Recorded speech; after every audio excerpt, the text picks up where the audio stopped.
In this video, I'm going to show you how to quantize audio automatically and also manually with free warp in Cubase. So the easiest way to do this is to click on the audio event, go up to the Q at the top, select your timing. In this case, it's 1/8 triplet. You might need to experiment depending on the material that you're trying to quantize. And then you hit the Q.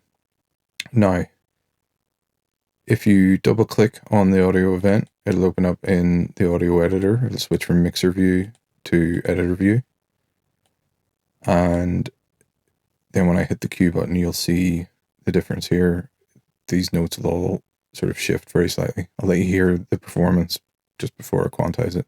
It's not terribly out. It's a little electric guitar part with a wah-wah pitch shifter on it.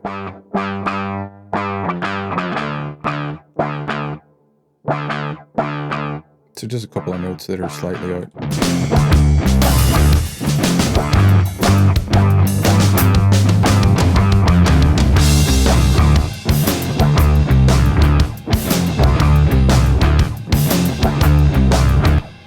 So when I hit quantize the Q at the top here, or you can just hit Q in your keyboard, I believe. Yeah, so it says there underneath it, hit Q. You'll notice these notes shift very slightly. So then if I go down to this arrow in this mixer view part or editor view and click that, it brings me to the full screen view of the audio editor. And then on the left here, you have the audio warp section. If you click on that, it opens up.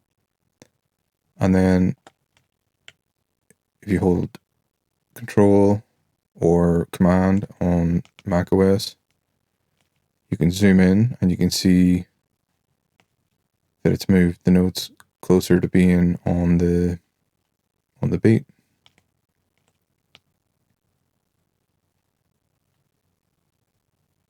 What you can also see is that some of these notes have been cut in half.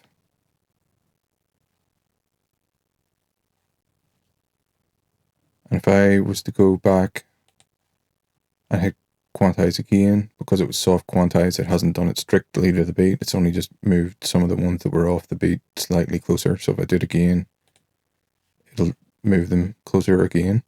If I open that full window up again and go to free warp, if I activate the free warp, I can actually go in, and if I hold Alt, it'll allow me to delete those additional little slices that are in the middle of notes where I don't want them to be. And then you can see it hasn't moved them strictly to the beat, it's just moved them slightly closer. In the case of these notes, I want them to be here. So in free warp, you can just take notes and move them where you need them to be. Get rid of that one, it's not necessary. Get rid of that one. Bring this note into the center. Bring this one into the center. Some notes might not detect entirely right, so you might want to move this one closer to there. And this is a downward facing arrow at the top. If you drag it across, it moves the slice where you need it and drags the note back. This one into the center. And you can do this all while you're actually playing back. So if I start playback here,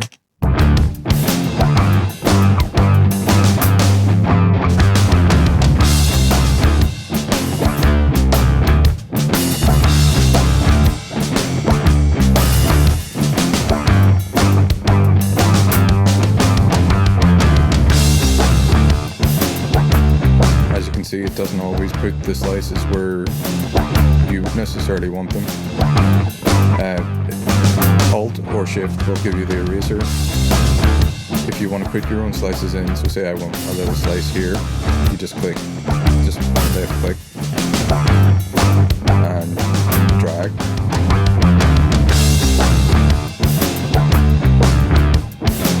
So the ones that I want in the center, I'm just dragging across.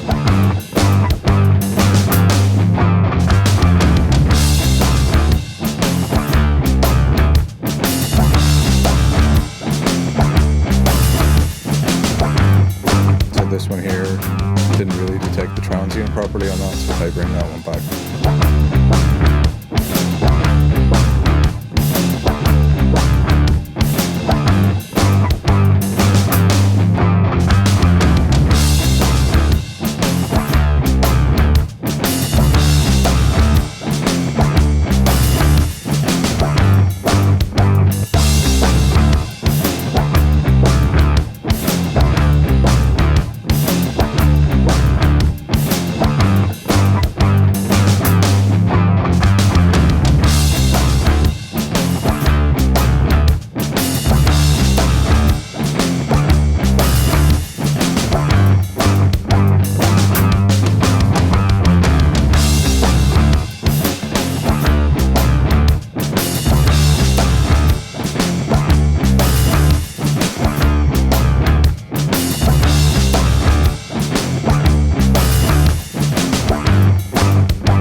That's how you manually do it with the free warp.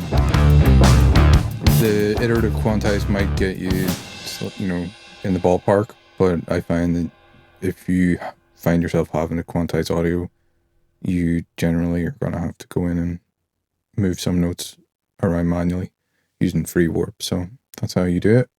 Yeah, and hopefully people find that helpful. It's a powerful feature for, any kind of audio takes. It's great for vocals as well. There is a dedicated audio line for multiple vocal parts. But again, even if you use that audio line, you might need to go in and do this manual kind of free warp afterwards anyway. So it's a useful thing to know, and definitely a powerful tool. Works well. Hopefully someone found that helpful. Cheers.